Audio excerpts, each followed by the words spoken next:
We had our high school reunion last year, and some of us got together at the house of an old classmate of mine. We sat around and talked about the good old days and had some drinks. After a while, we thought it was a good idea to play flashlight tag, as we did when we were kids. You know what flashlight tag is, don't you? It's almost like tag, except you play it in the dark with a flashlight. If you find someone, you shine the light on them and you yell, "You're it." Well, my friend Corey was it first.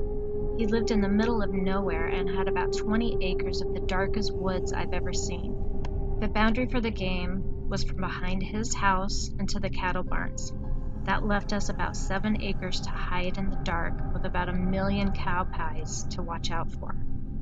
He had warned us not to go into the woods because of a neighbor that lived behind his property. He had had some trouble with some of his cows escaping and got into his neighbor's garden. The neighbor had freaked out about it and pulled a gun on him. That ended with the police being called and a no contact order being in place. We all took off and headed into the night to find a good hiding spot. I found a shed in the back of one of the cow barns and took shelter there. The woods was right behind me, so I was still within the boundaries of the game. I could hear my friends laughing in the distance and saw a flash of light behind the house. At that time, I heard some rustling in the woods behind me and I saw a flashlight pointing right at me. I tried to see who was shining the light at me, but they just stood there, not moving, not saying anything. I knew it couldn't have been Corey because I just saw his flashlight behind the house. I jumped away from the beam of light and ran around to the side of the shed. At that point, I could see the flashlight coming out of the woods and towards the shed. The shed was backed up against the fence that enclosed the cattle, so the only way to escape the oncoming light was to run to the edge of the woods.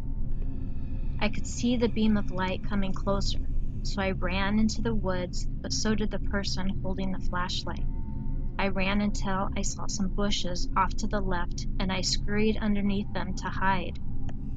I prayed that whoever had that flashlight wouldn't find me.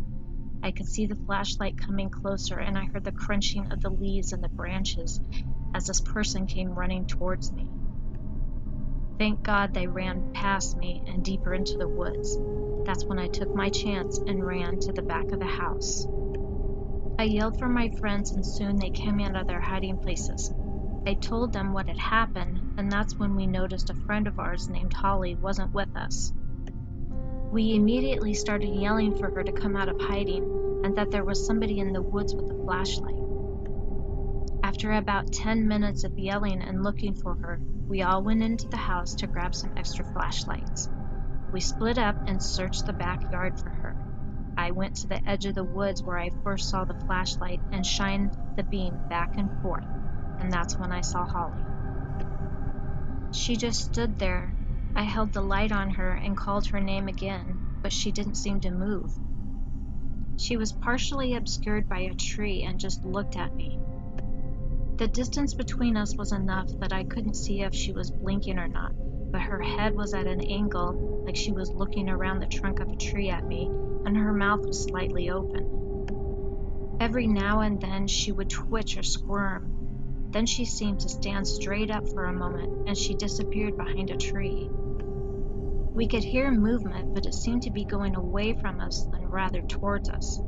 I yelled for Corey, and he started shouting Holly's name and went trudging into the woods after her, and we all followed.